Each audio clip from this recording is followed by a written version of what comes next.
donc dañuy dugg si rek ci li nga xamante ne mooy fête bi sunu mbokk catholique yi doon def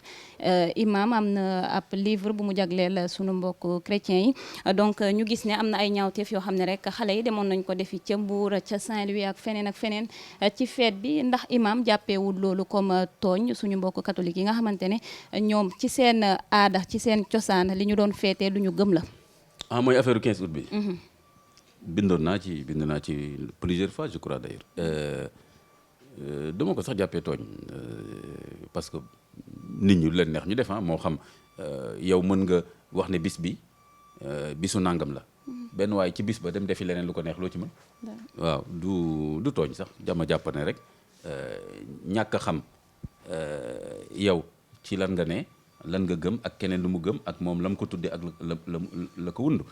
jullit dëgg ñun li ñu doon bëgg ci moom jeune musulman mooy yu mel noonu nga def sa recherche ba xam par exemple comme man ni ma ko tuddee woon ci sama article yi que célèbrent les chrétiens à Noël wala le 15 août donc nga def sa recherche tapé ci Google bi léegi internet pour xool chrétiens yi li ñuy célébrer lan la wala suñu la jour boobu Inde bouddhistes yi dañuy dem ci ndox ma le Gange le grand fleuve di fa sangu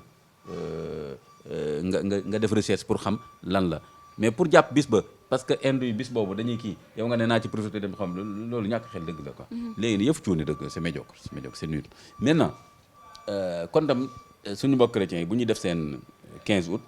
da nga war a xam lan la te bëri na tey jullit boo xam ne boo ko laajoon 15 août bi chrétiens yi ñoom lan lañ ci gëm ak lu ñuy célébrer doo ñu ko wax alors que man semaine boobu yëpp maa ngi vérifier waat encore information yi ma ci amoon di vérifier waat encore est-ce que chrétiens yi nii lañ ko gëmee nii lañ ko xamee donc loolu moo ci am solo ala kulli xaal jullit yi ñëpp xam nañ ko Noël Sénégal ñu ci bëri Noël 15 août yëpp noonu ñoom dañ fay nekk di def yoo xam ni ba ci dimanche man dama koy wax bind naa ko wax naa ko ma ne gis nga samedi soir li mu yàq ci ay xale jullit kenn xamul nu mu toll te seen yoon newu ci samedi soir xale góor yi passé pantalon yi kii nii waaw ñun bi ñu nekkee xale kii moo xewoon Coladera xewoon samedi tàkkusaan kenn du am jàmm passé kii ne par lan guddi dem seeti benn xale bu jigéen xoolal ki ni ñu ko doon waxee am na benn nu ñu doon wax les filles ne payent pas am na jigéen daal du fay ci soirée yi nga xam ne ñu ngi ko doon def waaw jigéen du fay waaw loolu yaakaar naa ba tey sax moo ngi am waaw jigéen du fay waaw comme ça jigéen ñi mën a bëri foofu léegi nag gars yi ñooy fay mais koo xam ne amul sax lu mu lekk lu mu naan bis boobu dina di jënti benn 100 francs day fayal 500 jigéen bi dem dugg bon léegi yooyu moo xewoon léegi samedi soir boobu lu tax mu am boobu valeur pourtant samedi soir boobu amul valeur ci jullit semaine jullit jour bi ci am solo mooy vendredi ci en terme de jour sinon samedi ak dimanche bi samedi sabbat pour le kii la les juifs dimanche chrétiens yi ñu ngi def seen messe kon lu ci yoonu jullit yi ba samedi soir ñu nekk ci ñii am na jullit yu bëri samedi soir lañ jàngee naan sangara dem baal ànd ak jigéen ngeen guddee fa jàdd fenn def leneen samedi soir li mu yàqal fii. samedi daal jagleel nañ ko ñaawteef. mais ñaawteef parce que dañ ko jàppee bisu noos guddi noos et cetera te yoonu jullit newu ci bu ko defee aussi 15 août chrétiens yi lu ñu ciy célébrer de façon générale tënk rek parce que loolu de question bi. sunu yaay Mariam. sunu yaay Mariam nga xam ni chrétiens yi dañ ko jox cër bu màgg te effectivement tamit muy ko am cër bu màgg ci yàlla téere bi ma mujjee bind nii wax naa ci moom lu bare bari est-ce que xam ngeen ni alquran li mu wax ci sunu yaay Mariam évangile waxu ci lu toll noonu sunu yaay Mariam li ci alquran wax ci détail 4 évangiles yi waxuñ ko ci boo leen boole xam ni kon alquran jox na ko. fonk na ko war ma benn jigéen la alquran tudd turam ci alquran mooy kan sunu yaay Mariam tudd turu baayam sunu yaay Mariam kese moom la yàlla baaxee mu jur Isa ibnu Mariam muy almasih et cetera donc ku mel noonu bokk na ci li nga xam ni moo ko caractérisé mooy chasteté maanaam benn góor musu ko jege. moo tax bi ko malaaka yi feeñoo ne ko suñu borom dana la may doom mu ne nan lay amee doom te benn góor musuma jege wala mu yem sas ni bachar ba mu génnee temple bi jàkka ja dem dajeeg jibril feeñu ko jël forme góor ne ko yàlla dafa ne naa la may doom mu waxaat ko nan laa mën a amee doom kon nga xam ne kon kooku chasteté léegi dama la bëgg a laaj dara est-ce que jigéen bu mel noonu nga xam ni daanaka chasteté sangewu benn góor bañ ko jege bokk na ci li ko différencier ak jigéen ñu bari ak yeneen yoo xam ni tax na yàlla def ko sax jigéen bi gën ci jigéen ñi léegi est-ce que jigéenu jullit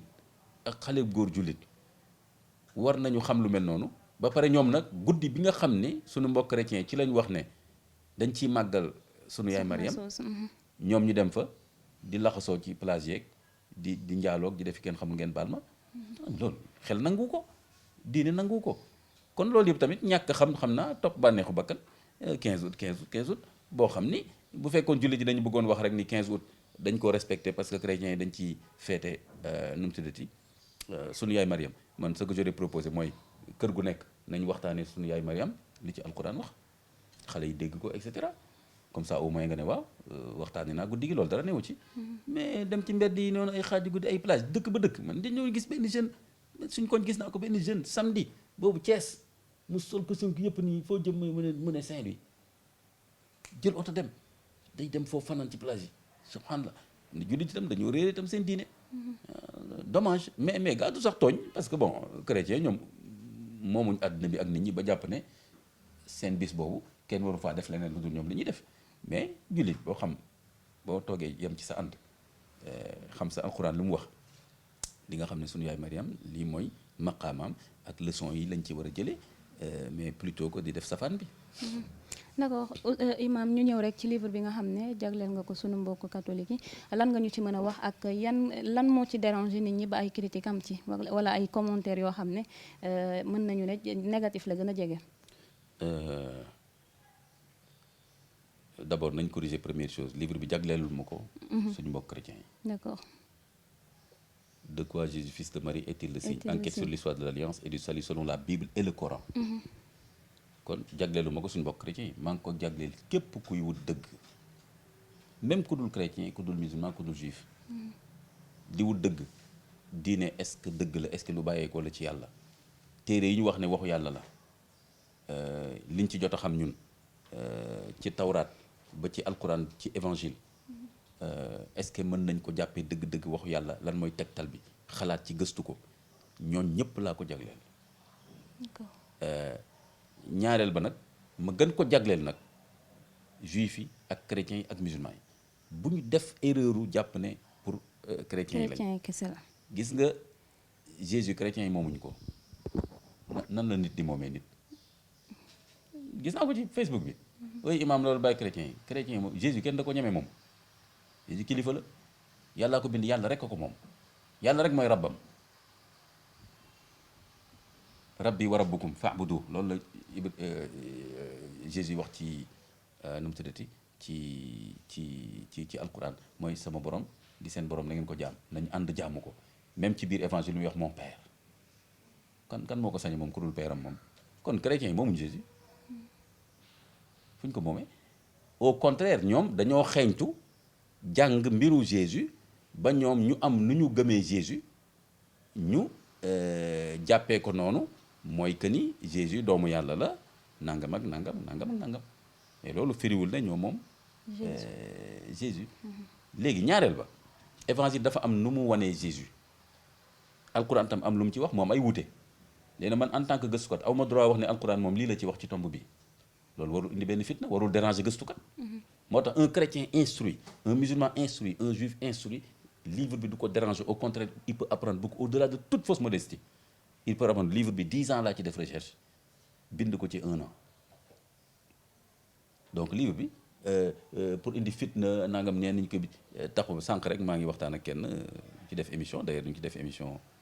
2STV dina génn lundi incha allah à 22h entretien ak Sada Kane waaw am kenn ku ko woo di ko wax ne waaw livre bi Imam Kanté day indi ay fitna ci dëkk bi nangam ak nangam ma ne ko non du dëgg lii recherche la enquête Bible et Coran waaw kon nag léegi bu fekkee mënatuñ def recherche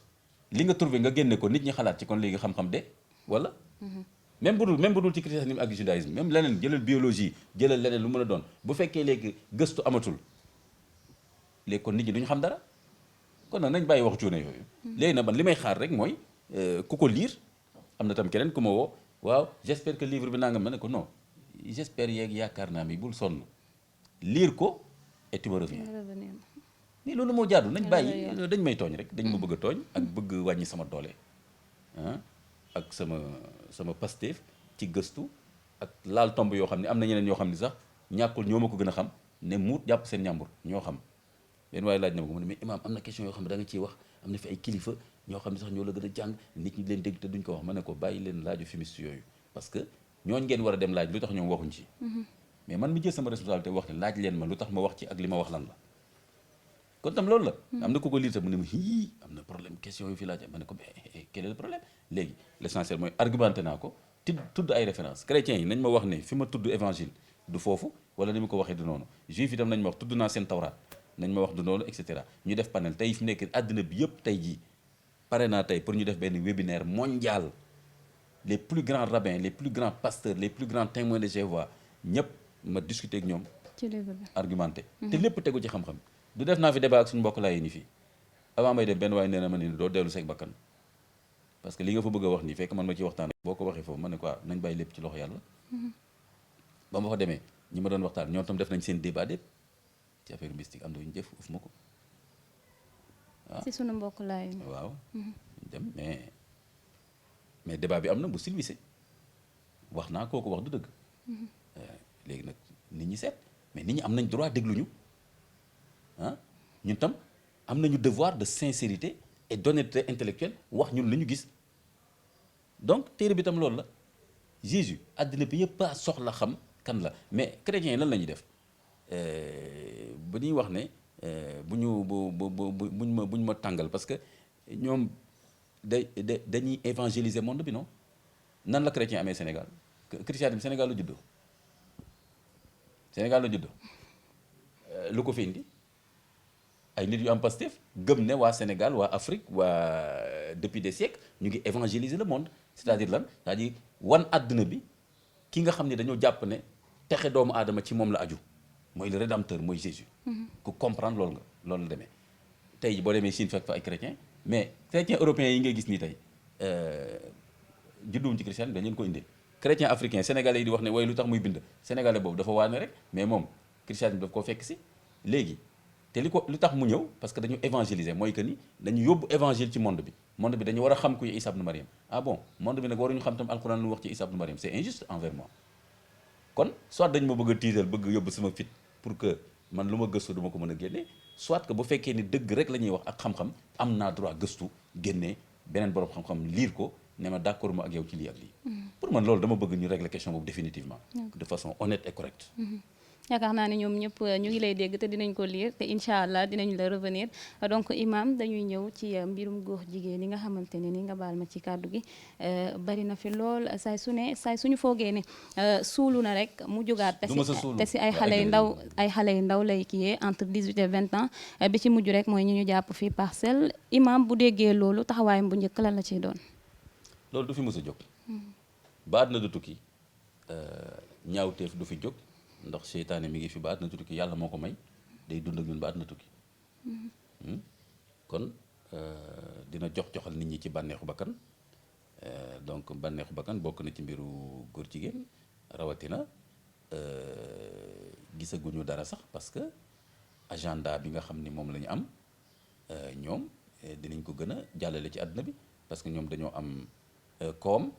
am yu bare bari yoo xam ni mën nañ fa jaare ngir lawal mbiru góor jigéen donc yaakaar ni dina suulu kooku ñàkk a xam ni mu demee la am na loo xam ni sax yaa ngi koy gis fii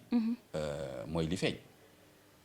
kon li feeñul nag da nga nekk ñooñu jàpp ci plage bi loolu mooy ñi ñu jàpp ci plage bi ñooñu xëy na dañoo dem ba jàpp ne foog ñu dem ci plage bi mais am na ay ruq-ruqaat fii yoo xam ni boo fa duggoon yéemu donc kon nag loolu du fi mës a jóg li mën a am solo mooy jullit bi yar boppam ci l'islam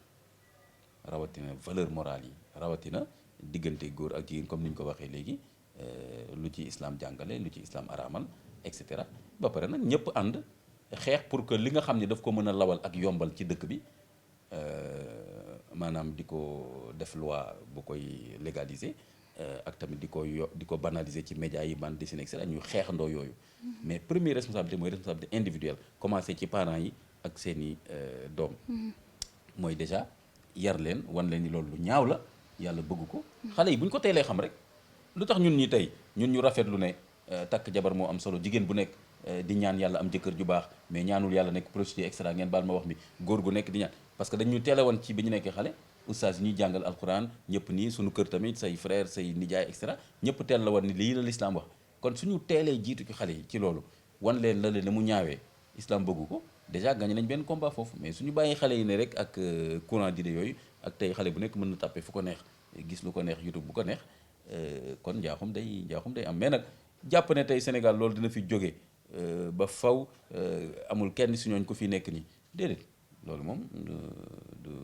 du mën a am daal parce que yàlla moo may nit liberté mu def lu baax ak lu bon ba àdduna di tukki noonu lay demee. waaye tey lan nga yaakaar ni moo ci war a doon taxawaayu état. mais en même temps balaa may ñëw tam ci taxawaayu état bi am na tamit lu ma bëgg a wax mooy que ni am na benn waay bu ma wax keroog mu ne ma temps yi dégg tuñ la nga wax ci affaire góor jigéen yi lu xew naa dañ la menacé xanaa nangam naa ma ne ko non c'est que tamit dañ dul jël sama temps aussi wax dëgg yàlla nag. waaw su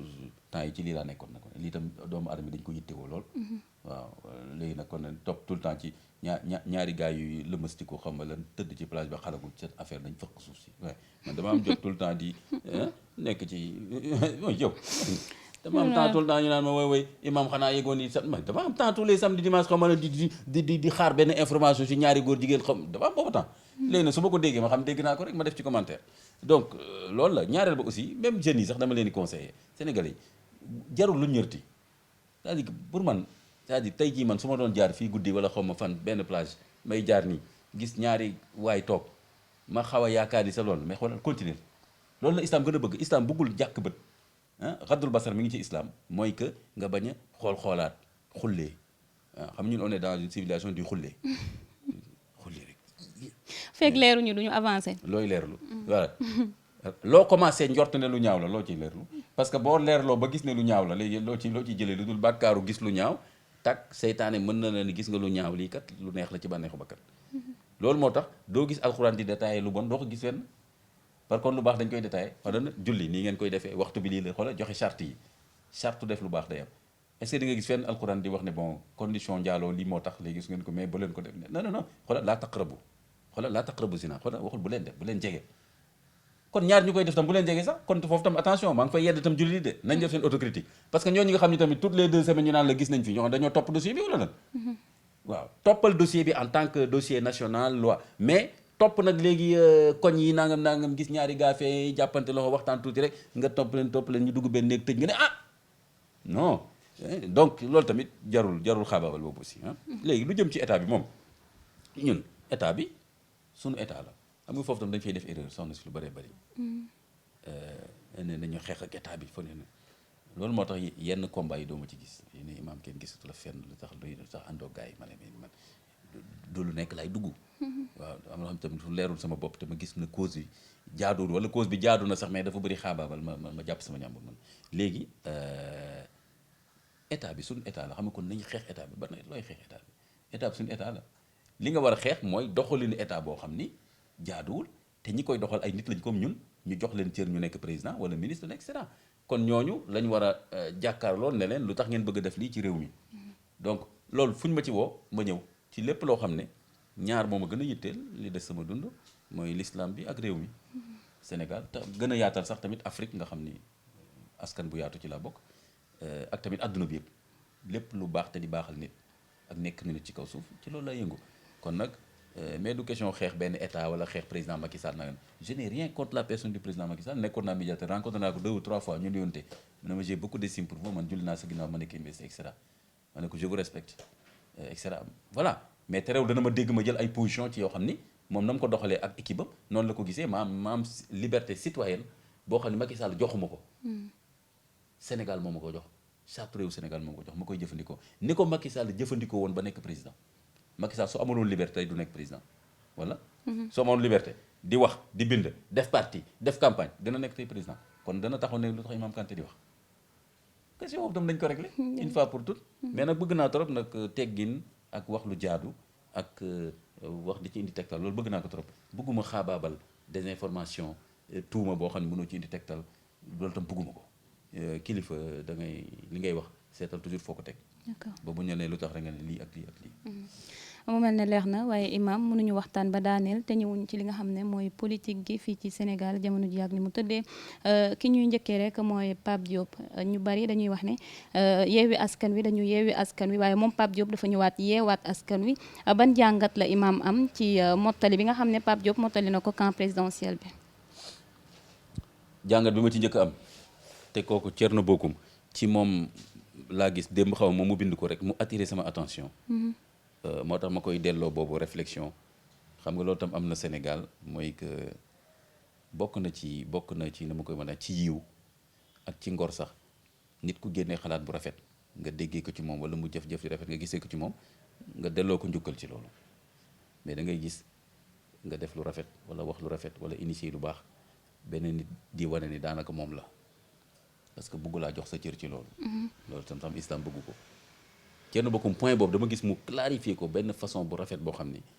ba ma ne man lu mel ni laa doon xaar maa ngi ci doon réfléchir dafa wane ni affaire li ñuy wax assemblée nationale du rek affaire nombre comme ni ñuy waxee ni Pape Diop dem na nekk 83e xaw ma léegi naa nga.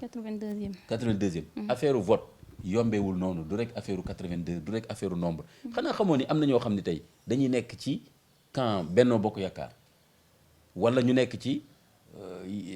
coalition yeewi wàllu selon li ñuy voté ñu voté lii wala lii parce que secret la vote bi moom nu mu ko leeral ma ne voilà point bi nañ ci réfléchir ba donc ñuy wax ne wuy Pape Diop nekk kon nag léegi gouvernement bi lu mu bëgg a voté du jàllale ko c'est pas aussi simple que ça donte woon c'est vrai que mën na ko yombal mais tey xoolal par exemple jëlal question homosexualité bi d'ailleurs xanaa xamoo bëri am na yenn député yi ko signé mais benn bokk yaakaar lañ bokk Abdoulaye Wilane PS la benn bokk mais dafa ne sama diine jarul ma lii moom bëgguma mu jàll am na beneen kenn indépendant fàtte naa waa ji nu mu tudd kooku tamit kii donc affaire vote du rek ni ñu ko foogee ni 1+1 di nga gis benn député boo xam ni moom benn bokk yaakaar la bokk de mais am na benn question boo xam ni vraiment moom ni mu ko gisee ci réew mi gis na ni danger boo xam ni jarulu ko bokk benn bokk yaakaar jarulu ko muy voté pour loolu buy dem voté day voté contre loolu mais loolu même président ak ñeneen duñ xam ne loolu la voté mais bu ñu leen woowee ñoom dañ leen wax ne yéen da ngeen war a voter pour ñun parce que en tant que majorité ñoom tam dañu noppi waaw loolu day am kon Thierno Bocoum il a mis le doigt sur un point extrêmement important mooy faux débat boobu jàppal ni ki donte woon majorité président Macky Sall day jàpp ne ñi ànd ak moom ñëpp lu mu bëgg ñu voter ko dañ koy voter mais mën na bañ a demee noonu beneen bi Pape Diop lan ma wax li ma fa yoo xam nga mooy lan soo ne Sénégal wax dëgg yàlla dafa bëri ñiy woote démocratie te duñu ay démocrate authentique démocratie boo xam ni fu mu la arrangé rek nga ne démocratie am na boo gañee élection jaar na yoon boo pertee jaarul yoon boo amee majorité ne baax na réew mi mën lañ wóolu boo amul majorité daal ne majorité mécanique moo fi am jaaduwul bon yooyu yëpp daal ay njaxas la donc li may njëkk a wax mooy lan Pape Diop c'est un citoyen bu am droit def politique jël ay position def tànneefam léegi tey li mu tànn bu neexul yeewu wàllu mais am na yeneen sénégalais yu mu neex et cetera man nag yeewu ak wàllu bëgguma vraiment ñu installer benn genre terreur noonu laa koy tuddee benn genre xaw ma njatt nit ñi c'est-à-dire que fi mu nekk nii ku àndul ak wàllu ci sa position politique rek nangam nga te tey ji yeewu wàllu ak keneen ku mën a doon tey ji ñu ngi ànd ak ñoo xam ne démb waxoon nañ leen nangam ngeen léegi nag soxlante nañu. li koy firnde sax mooy position Pape Djibril Fall ak Thierno Alassane Sall bi nga xam ne ñu ngi koy critiquer jamono ji yëpp parce que askan wi yëpp dañu jàpp ne ñoom ñëpp instant bi ñoo ci desoon ñett lañu woon dañu waroon dem fekk ji waa yeewi askan wi ñu mën a rek pourquoi dañu waroon daaneel nguur gi yeewi ñooy kan fu ñu demal nit ñi ça je le dis très clairement ñen ñoo nekk yeewi Khalifa Sall Barthélémy Sonko extra du ñu ay citoyens sénégalais comme yow comme man fan lañ ñu demal bay wax dañoo kon démocratie amatul démocratie liberté de choix Pape Diop am parti Pape Diop bi muy am parti ñu bëri tey ñu nekk ci wàllu xam nga amuñu woon sax parti et cetera Pape Diop nekk na fi maire de Dakar nekk na fi président assemblée nationale et cetera lu tax amul sañ-sañu dem fu ko neex ñi ko votel moom la ñu wóolu ba votel ko su waxtaanee ak ñoom léegi daal di man fële laay dem léegi lu tax yow beneen sénégalais wax ne sénégalais yooyu waruñu def nangam comme tam waa Bennoo tam tey ñoom bu la neexoon tam ñu taxaw fii daal ne ñi votel Yewwi yëpp dañoo bëgg a yàq réew mi parce que ñu ëpp rek a fa nekk est-ce que dinaa leen ko nangul man na dama bëgg a rester position bu jafe la nag fi mu nekk nii rester comme ça dans l'équilibre ça veut pas dire que ni ki am dëgg nga ne ko yaa am dëgg de équilibre bokkul ak neutre genre lu am man naa jàpp naa ci sama ñàmbur loolu moom beneen affaire la rek waaw mais dama ni équilibre mooy droit jël position politique bu la neex waaye Yewwi droit boobu bu amul woon Sénégal tey kay du ñu am coalition boobu. du ñu créer parti kon Pape Diop créer parti moom it jiitu ci ñu ëpp ci ñoom sax am na si ñoo xam ne mat nañ ko sët ba muy politique ju dooguñu woon wala nekkuñu école primaire léegi ñooñu mën nañ taxaw léegi daal di ko ni dangaa war a Pape Djibril Fall tamit fa mu jaar ba jaar di wax ba nit ñi xam ko et cetera ba mu dem ñu voteel ko ba mu am poste député amul kenn ko am droit ñëw nag léegi ne ko nag fii nga war a dem wala waroo dem fii kon man ci principe boobu rek déjà laay yem kon man dama leen di nangul ku nekk si ñoom jël position te ma wax la benn affaire de l'avenir yàlla rek ko xam bëri na tey koy ŋàññi fii ci benn position nangam suba nga daal ne ah bon tiens kon nag attention nekk kon waa ji waxuma sax avec Pape Diop man ñooñu impressionné seen individu impressionné wu ma mais nga ne ah bon ah kon nag pourtant nag kon ndeke waa ji position bu jëloon moo gënoon parce que quand je vois ce qui se passe maintenant ñaata yoon nga gis ko fi am na ñoo xam ne tey fi nekk ñu ngi mere Macky Sall ba tëdd ci suuf dañ ko voté la waaw à tort ou à raison donc dama bëgg ñu préserver liberté boobu bëgguma genre terreur boobu c'est-à-dire mënuloo woote démocratie man yow liberté bi ñu la may xoolal ba ngay ërtal nit ñi loolu laa d'accordul liberté bi ñu la may ngay exprimer wu def parti politique am sa mbooloo léegi nag mayal tam liberté ki nga xam ni dangaa jàpp ne da nga ko ëpp mbooloo wala da nga ko gën a rëy làmmiñ wala da nga ko ëpp xam-xam ci li nga jàpp mais bàyyi ko rek mu exprimer wu moom tamit de façon citoyenne et politique ba ci biir diine xoolal Sénégal fi nekk lu ndaw loo wax lu neexul benn ku bokk fenn ñu ne nañ wut ay yar dem nangam loolu yëpp fan lañ ko teg islam dafa mës a am débat boo demee nga xool Ibn Taymiyya day wax lii keneen wax lii ñii ne la li mais na tegu ci xam-xam kon position Pape Diop peu importe amul kenn pour mën ko war a dicter position ni nga xamee ne ñi koy dicter comme ni ma la wax bëgguñ ko leen dicter da ngeen bëgg a yeewi allez-y yeewi leen Sénégal ci li ngeen ko jàppee et cetera mais nag ku àndul ak ñun monstre la loolu lu doy waar la. sama parti baax parti keneen baax. voilà loolu parti yëpp baax ci principe bi dès l'instant que parti bu légal la rek. comme Pape Diop tamit am na parti bu légal wootewul taal réew mi waxul keneen waru fay def parti waxul waa yeewi da ngeen a dof wala xaw ma lan mais dafa ne man dama jàpp ne